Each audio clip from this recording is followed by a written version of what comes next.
Good morning, Box Kids. Welcome back to week 5 of OK, I'm In. So we've covered a bunch of stuff so far, and I want to go over and review it really quickly just to catch you up to speed. So week 1, we all drew out our circles of all the people in our lives. They were our life maps. Week 1, we learned about proximity. And that's the truth that the people we spend the most time with are the people that we're closest with. Then we learned about how important vulnerability is. Do you guys remember that big word, being vulnerable?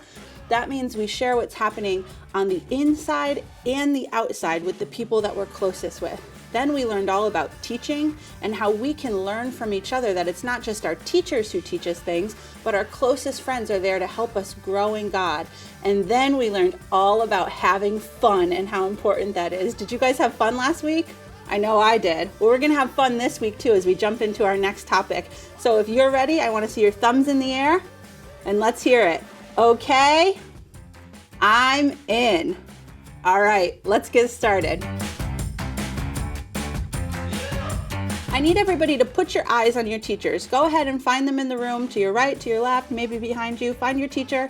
All right, give them a big smile. Let's see those teeth. Perfect. Now stick your hand up in the air. All right, your teachers are going to come around and give you a sticky note and a pencil. Once you have yours, you can put your hand down.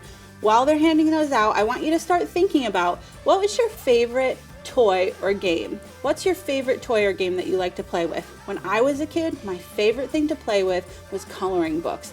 I love to color. I would spend hours and hours at the kitchen table coloring everything purple because that was my favorite color, and it was the best thing in the world to spend my money on a brand new box of crayons because I love to color so much. So hopefully everybody's got their sticky notes. I'm going to put 2 minutes on the clock and give you a chance to write down what your favorite toy or game is. Are you ready? All right, 2 minutes. Let's do it.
All right, everybody got their favorite toy or game? All right, turn to the person next to you and just show them your sticky note. Show them what you wrote down. All right, cool. Now, I bet you at least half the people that filled out one of those sticky cards this morning wrote down Xbox or PlayStation. Can I see your hand if you wrote down that your favorite game to play with was an Xbox or a PlayStation? See, I knew it. It's a bunch of you. Now, how would you feel if I took the PlayStation or the Xbox and you didn't get to play with it ever again? I'm going to put some emotions up on the screen right now. When it gets to the emotion that you would feel, I just want you to stand up. If I took away your Xbox or your PlayStation or whatever game that you took down, and if I took it away and you never got to play with it again, how would you feel? So I'm going to put some emotions up on the screen right now.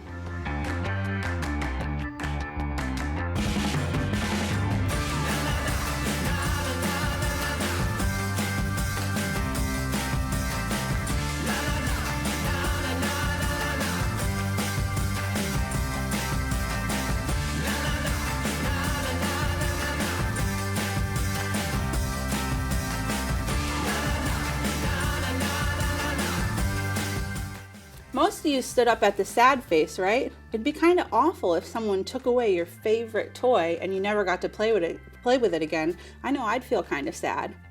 Now, what if I told you because you gave up your toy, 100 kids across the world would get to eat 3 meals a day for a whole year when they might not have had the chance to eat if you didn't give that up? Now let's play this game again. Stand up and show me the emotion you feel if you gave something away that you loved so that 100 kids across the world could eat 3 meals a day. Are you ready? Okay.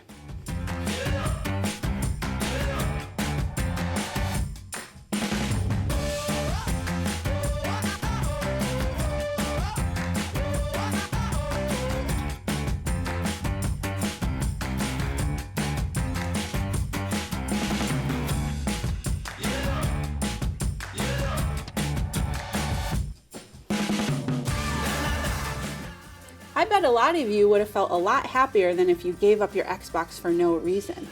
When you give up something that you love or that you want to keep to help other people, that's called a sacrifice. I'm going to put that word on the screen.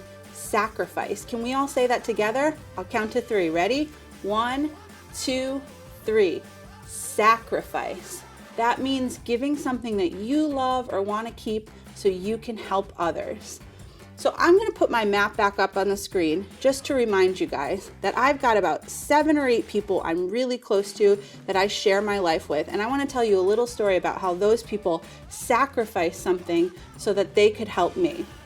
So several years ago, my sister was pregnant and she was about to have a baby, and this was so exciting. I'm very close with my sister, and she was having a little baby girl, and I was so excited. She lives really far away though, so it wasn't easy for me to get to go and see her.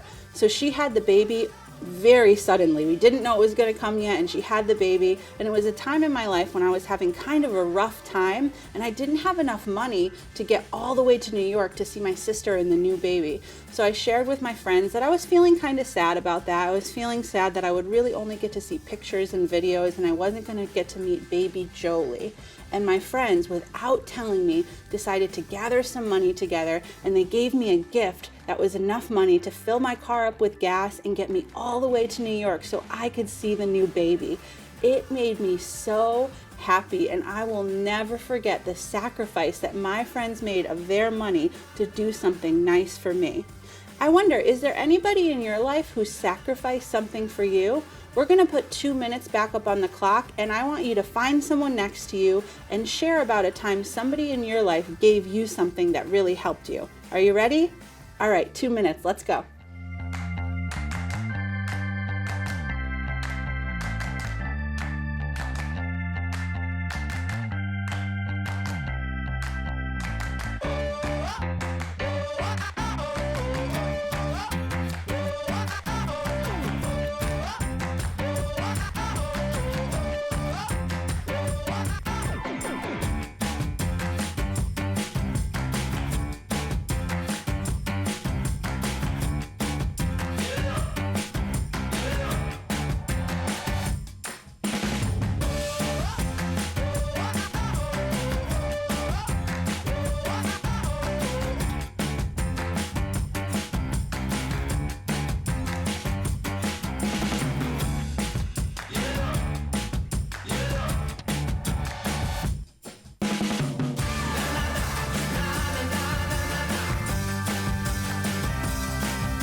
All right, awesome job, guys. So sacrificing isn't always easy, and at first it doesn't even always make you happy.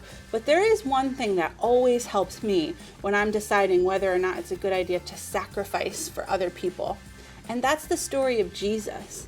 Now I know we've talked about this story every single week, so hopefully all of you guys are familiar with it, and maybe it's your first time here this morning and your first time hearing the story, so we're going to review it all together.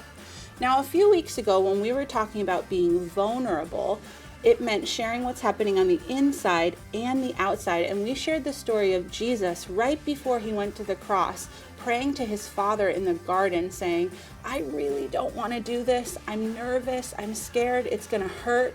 But if this is what's going to help the world know you better, then I want to die on the cross for the people that I love. Jesus was vulnerable with his Father in that moment. And right after that, it was time for Jesus to go and die on the cross.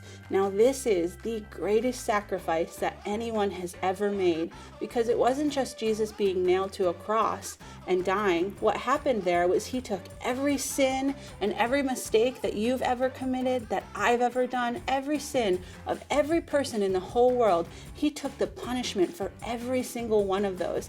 Now, imagine how much it stinks when you get punished just for one thing, right? I bet nobody in the room likes being punished. Imagine being punished for the mistakes everybody in the whole world has made. That'd be awful. But Jesus decided to do that just because he loves you. He loves you so much, he loves me so much, that he decided to make the huge sacrifice of giving up his life on the cross just so that you could know God. So as we jump into our centers this morning and we learn how to sacrifice for others, we learn what the difference between a sacrifice and maybe just giving away something we don't really want anymore actually is. I want you to keep that story in your mind, that we can sacrifice for others because Jesus sacrificed for us. Are you guys ready? All right, I need everyone to stand up on their feet. Let me see those big smiles. Great. Now thumbs in the air. Okay. I'm in. All right, we'll see you guys in a few minutes. Have fun.